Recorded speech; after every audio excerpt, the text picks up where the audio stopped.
এরে আল্লাহর বান্দা, ডানে বামে তাকায় কোনো টেনশন করিও না। ইব্রাহিম একা আল্লাহকে পরিচয়ের কাউরে পাইলেন না, না সাথে কোনো আপন কাউকে পাইলেন। আল্লাহ তাআলার মহব্বতের পরিচয় একা একাই নিলেন। একা একা সাহস করে বেঈমান নমরুদের সামনে তাওহীদের বাণী নিয়ে চললেন।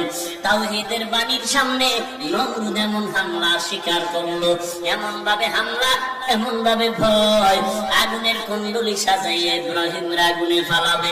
ইব্রাহিম কেমন ঈমানওয়ালা, ডানে বামে কেউ নাই, এমনকি তার আপন বাবা পর্যন্ত দুশমনে পরিণত হয়ে গেল।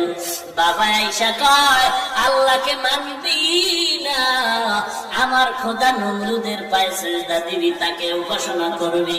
ইব্রাহিম বলে, বাবা তুমি আমাকে লজ্জা দিও না রে বাবা।